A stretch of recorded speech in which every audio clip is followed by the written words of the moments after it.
Quiet on set. Picture is up. All right, roll sound. Rolling. Roll cameras. Cams rolling. And 3, 2. Hey everybody, what's going on? And welcome to Hank's Think Tank. Guess what? It's Friday afternoon. Been a long week and it shows. Anyway, I've got Liz Mullane in today and she's running for East Montgomery County Improvement District, Board of Directors, position 7. Her opponents are Martin Cepeda and Giselle Villarreal.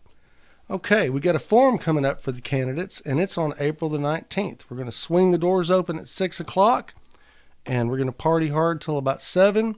And we're going to begin the forum at 7. Location for this thing is going to be at the EMCID Senior Center in Bull Salas Park in New Caney. Everybody come. It's open to the public, and it's going to be a great, great deal. Going to be a lot of people there.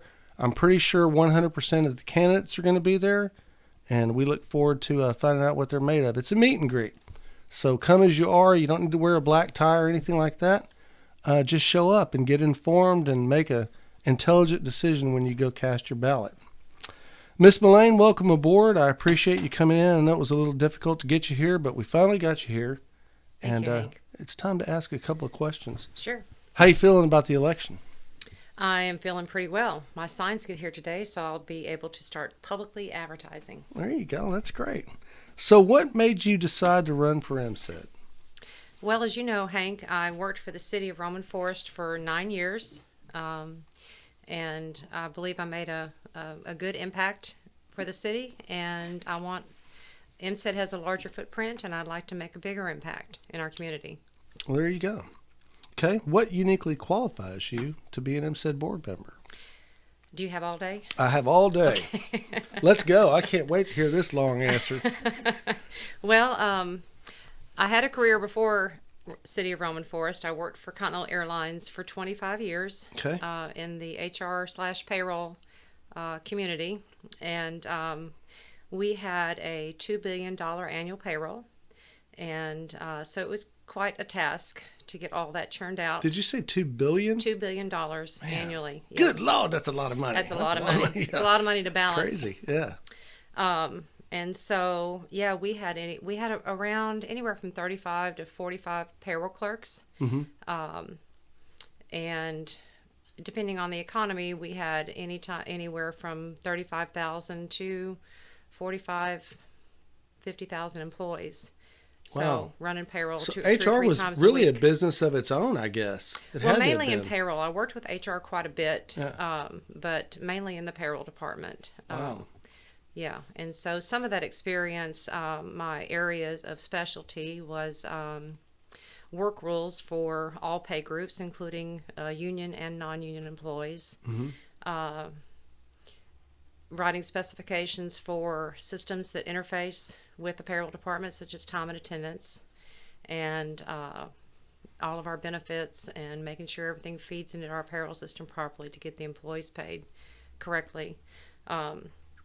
So some of my accomplishments there was automation. I automated the payroll tax desk from a manual. I'm going to tell my age here. A manual system? I started in payroll before computers came out. Oh, wow. So automated from manual, Big Chief tablet type reporting to, putting everything in Excel and things like that. And So y'all were doing getting books by hand back in the day. A lot of things, Wow. Manual time cards, adding them up and making sure they were correct, and and going can't and even taking imagine that it, to a fully automated interfacing and things like that. Yeah, that had to be tough, just making that jump, a lot of hours. you know? A lot of hours, yes. Yeah, that's cool. I can tell you my children missed me a lot. Yeah. How many kids you got? I have 2 children. Yeah? And they're both in their 30s now, and Okay. very proud of them. One of them has his degree in supply chain management, Okay. and the other one is in seminary, and he is a pastor at a small church in Killeen, Texas. Really? Mm-hmm. Oh, that's cool. Yeah. But continuing on with my experience at Continental, we went through many payroll conversions. We went through many mergers back in the day. I started in that department when they moved the headquarters for Continental from Los Angeles to Houston. And so we had to get that up and running. And and so after that, we had several mergers with like People's Express, Texas International, Cargo Development Group. There were several, and so you had to merge all that data together Man. to get. And they were all on different systems all too. different systems. Oh God, that had to be a yes, nightmare. it was a nightmare. And so I was able to get my feet wet because we were new in Houston. And so as I worked there, I went and worked every single desk in the payroll department. So I had a lot of knowledge. And so eventually I was promoted to payroll manager and was over producing training manuals and training the department for the clerks and creating reports around creating reports to make sure we were going to pass audits before the audit team came into our department. And also with those reports, we could tell the errors the clerks were making. We could tell if there was anybody stealing from the company or things like that. And so, and in creating that, I did that without adding additional headcount to our Wow. group. Our Okay, group. that's So, cool. Yeah. So, yeah, it was quite an experience working for Continental. I loved it. The airline gets in your blood. But after a certain point, I retired and saw my kids graduate through high school by staying at home and supporting them through that and getting them off to the military and to college and on to their careers. And, Wow, that's cool. So when they left, I started volunteering at the City of Roman Forest Park area, managing the pool, and the pool was about to be closed because it was in need of repairs, Okay. major repairs. Yeah, it's a big pool over there. Yeah. Yeah. And so the kids in our community need a place to go and play and work off steam. So I got involved and applied for a couple of EMCID grants and was able to procure those. And I rounded up a volunteer team, and we painted and scrubbed and brushed and everything else we could do to make that pool all nice and sparkly clean, and opened it up. And I ran the pool for free for 2 years, I believe. And so then City Council kind of roped me into coming to work in the office. Yeah, see, you made a mistake. You did a good job on the pool. And Yeah. So give us more. Yeah, That's so it. they talked me into coming to work for the city, and I said, oh, no. I said, just a couple months until y'all can find someone. And when I got there, I started looking around, poking and prodding, and saw lots of projects that needed to be done. And this was at a time of major regime change at Roman Forest, right? It was. Yeah. It okay. was. And Yeah. so they called me in there, and I started looking at stuff and seeing where improvements can be made. And so 3 months turned into 9 years. And Oh, yeah. You bit into that one good. I did. Yeah. No, they bit into me good. Yeah. So, but my kids were gone, and I could put in the hours, and so I did. I put in quite a few hours, long weekends, and things like that. I didn't mind. There was when I see that there's a project to be done, I'm going to dig my heels in. I'm not one to sit at home and just sit on the couch and watch TV. I've never been that type of person. So anyway, I was hired temporarily, moved into a permanent position. A few years later, they promoted me to city administrator, and that was the first time that any of the local small cities had such a position. There's city administrator or city manager, and council has to approve and vote that position in. Right. Not the person, but the position as a city administrator. So they promoted me, and So at that point, you're in charge of the city. I was in charge of all the functions of the city, the entire budget, putting it together, spending it, and reporting it to council. Of course, working with the mayor, to show him what I've come up with, and Sure. we worked together very well, the mayor and I did. And so I was in charge of the entire organization, and we created a couple of new positions, our code enforcement lady and our permit clerk that handles all the building permits. So trying to move it into the 21st century.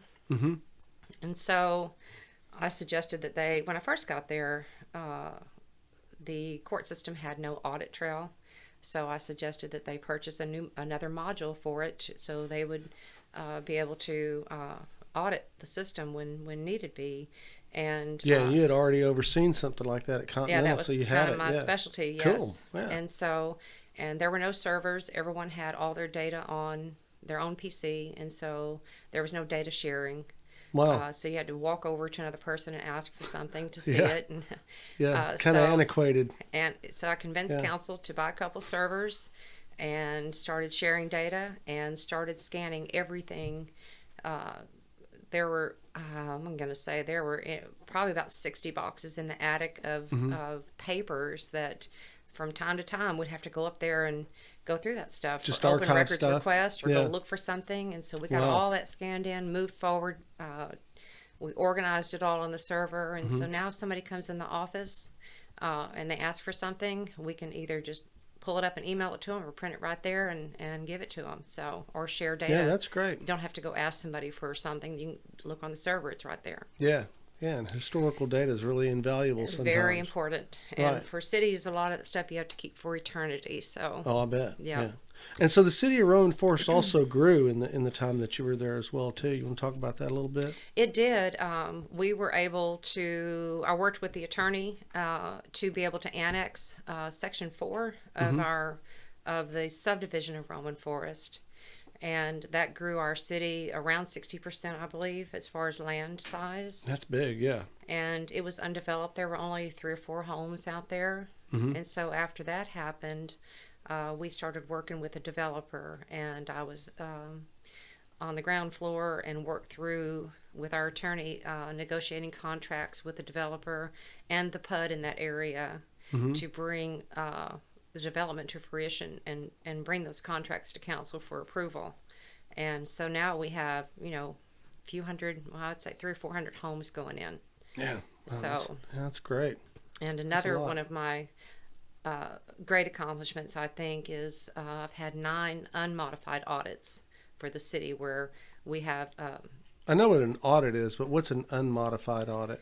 well, you have two different kinds of audits. You If have somebody's going to audit me, I'm sure I'd have to modify it. Like, sorry, I messed that up. Okay. You don't want them to modify it. Yeah. Okay. So an unmodified audit is a perfect audit where they don't have to touch your books. Your books are perfect. Really?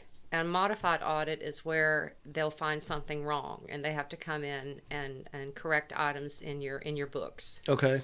And so Wow. So an unmodified audit is quite an accomplishment then. yeah, I was when I first got there wasn't a lot of backup for what went in the system. And being from that profession I was in, I knew that everything needed a signature, needed backup, needed proof. Right.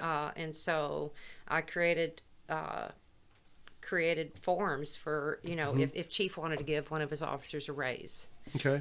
he would have to write that down and sign it. Right. So you created processes. You create processes. That's great. And you create backup. So you have backup for everything that you do. Yeah. And so, and also the very first audit that happened on my books, the auditor came into city council and told them that was the first time in her career, and she'd been auditing a long time, school districts, the whole gamut, that she'd ever saw a city turn around financially that fast Cool. and in their procedures. Yeah. And so, I was very proud. And that's all just good management, really. It's good management, it's good procedures, holding people accountable, and making sure that your system has integrity in it. Yeah, that's cool. I like it.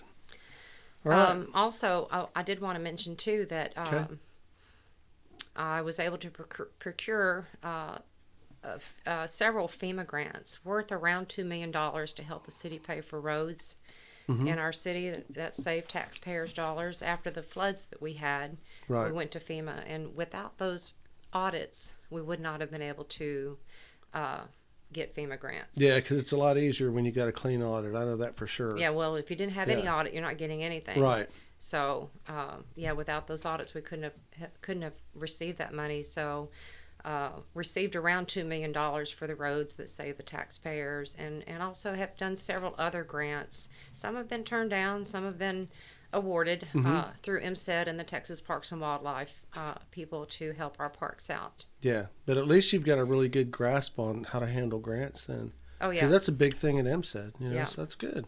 And I've Cool. also been able to help the police department by working that budget. And for the first time in history of Roman Forest, they received 2 of the biggest pay increases. Prior to that, they were the lowest paid police department in the whole Houston area, probably wow. Texas, if you want to, truth be told. Yeah. But when I first got there, everyone had, I was kind of shocked. And I knew how hard our police worked. And I also knew how unhappy they were. Right. Because they just weren't making Yeah. beans. And so I was able to scrub that budget and put more toward the police department. And they received 2 of the largest increases that they've ever had. And was able to get them up-to-date equipment. Because cool. the equipment was way outdated. Yeah. Yeah. And you need that these days, believe me. Okay, so let's shift gears a little bit and let's talk about some small business stuff. So, what ideas do you have regarding established small businesses in this community where economic development is concerned?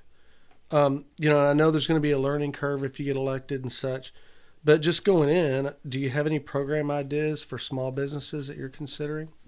Well, I know that EMCID has some programs for small businesses, and I know some businesses have taken advantage of that. Not in a bad way. They've taken advantage of them being here, but I don't think many small businesses know about that, and so I think getting the word out better, however that may be, knocking on doors, sending out mailers, we're here to help, or things like that. And I also think that they could help out in some kind of training programs to help start up small businesses or help the current businesses that are there be more competitive. Yeah, see, even I'd be willing to take advantage of some of the training programs. Sure. That'd be great. So, because I know there's a bunch of stuff I don't know, And I know that EMCID gives loans, but that's about it. I mean, so if there are other programs that they do, then yeah, maybe you can champion. Help get the word out. Yeah, get the word out. I'll come visit you if I get elected. There you go. Find different ways to get that known across the board. Sure. Okay. All right. So presently there aren't any term limits for EMCID board members, and it's kind of a double-edged sword. When I first came up with this question, I thought it was a good one, but the more that I've thought about it, the more I've thought, well, I can see both sides of it. I can see that. Keeping someone on the board, if they're productive, they have history, and then they have eyes for the future. But let's talk about term limits because it's a hot topic anyway in most of these things. And just what are your thoughts on term limits? Well, in working with the city council, where I've seen council people come and go, I can tell you that continuity in the position to me is better if you have a good council person or someone good on the board. And so because there's a learning curve. When you first get on a board, you don't know all the intricate details of what that entity even does. some of the basics, Robert's Rules of Order and stuff like that. So Right. Yeah. Right. So, or even how the inner workings of that entity work. Right. And so I think if you have continuity, if you have a good director or council member, whatever kind of board it is, I think that's important for longevity and for looking to the future, versus every time. Just say we had our council positions are for 2 terms. Okay. I mean 2 years, 2-year terms. Just say after 4 years you get a new council person. It's going to take at least a year to get them up to date on what's happened in the past. 3 steps forward, 1 step back. Here's why we're here. Yeah, right. Exactly. It just takes government moves slow enough. Right. Versus having to keep continually train new people. Now, as far as the public, if they want to run against somebody, they think they can do a better job, or if they see issues, run and have the constituents vote for you if that's what you want. Sure. So. Okay. Yeah, it's a good answer. All right, so let's talk a little bit about what you know best, I guess, which would be grants. So presently, there's a $5,000 cap on grants that are provided by EMCID. Do you think this cap should be increased, or do you think grants should be considered on an individual basis? Well, I think all of them need to be considered on an individual basis. I think there's some groups out there that need a small grant, but if you have a large project in the community, a lot of your smaller entities can't afford the whole project, and so I think they need to be looked at on a more individual basis. Okay. And so, I guess a good example would be the pool, Rum and Forest pool.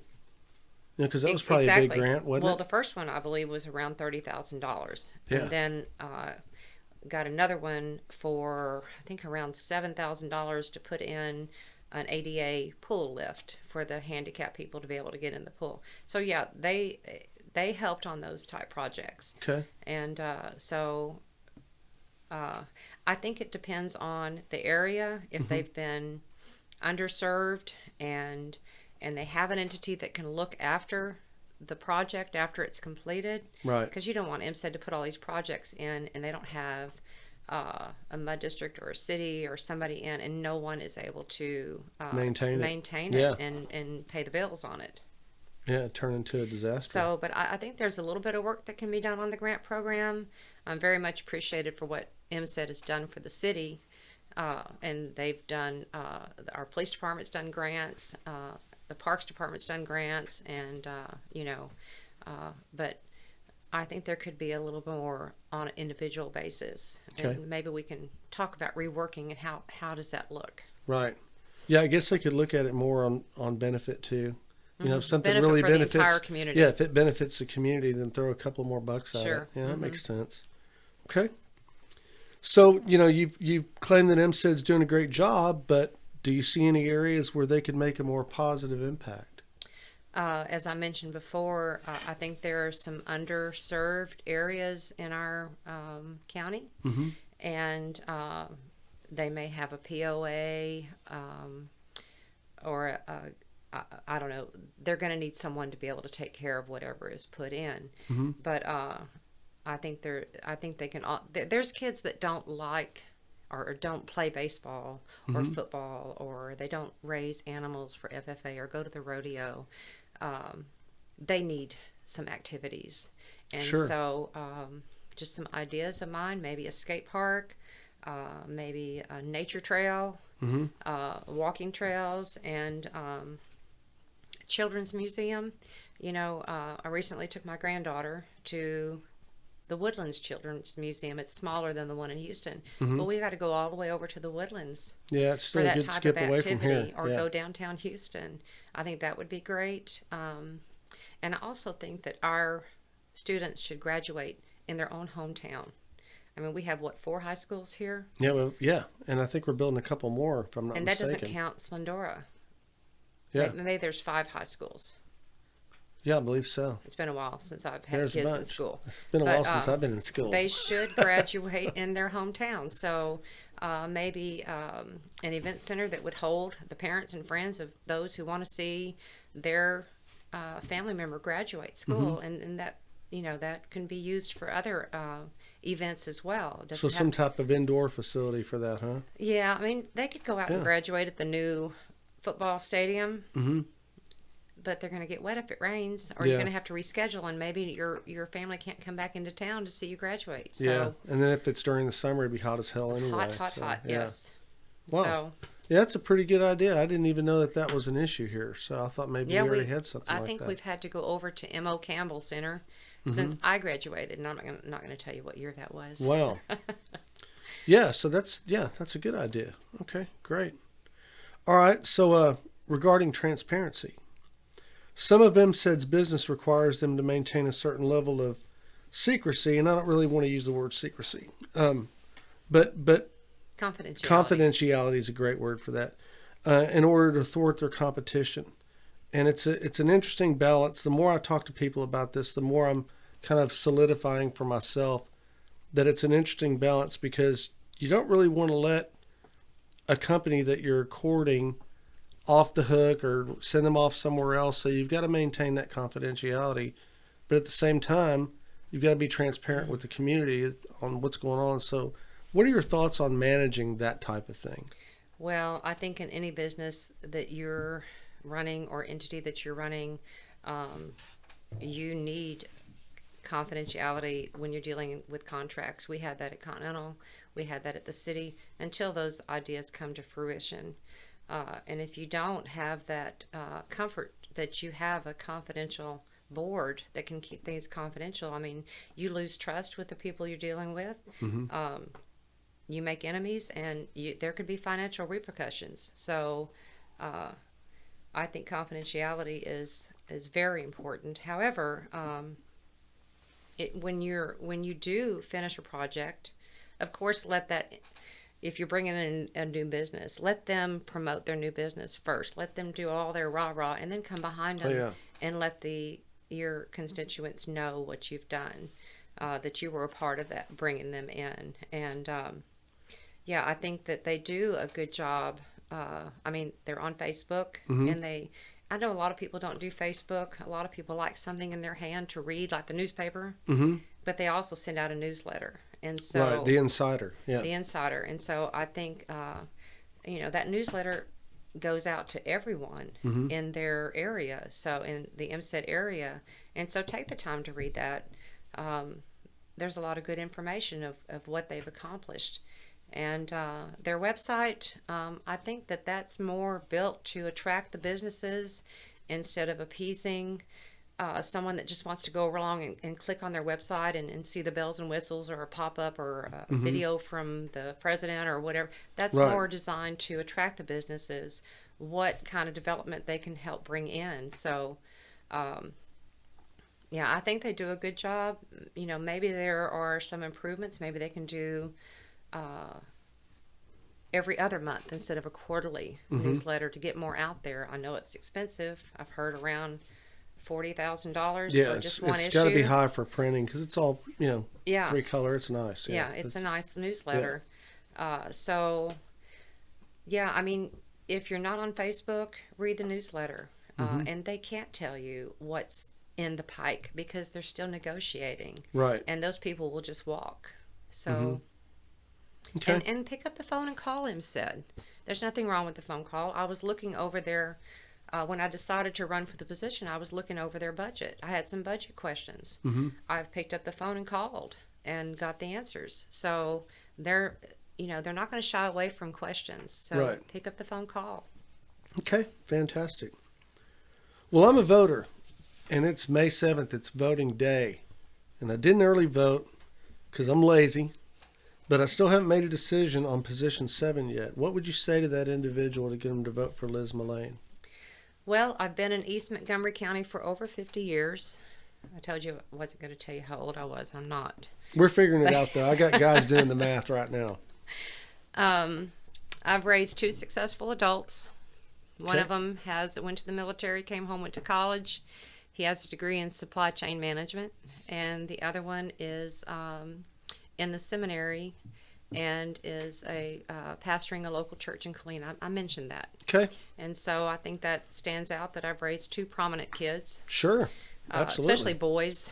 Oh, yeah. They get into trouble. I kept them busy. Yeah. So I have 34 years of financial experience between Continental Airlines and the city. I think I'm the only candidate with prior government experience. And so I have 9 years of the city, working for the city.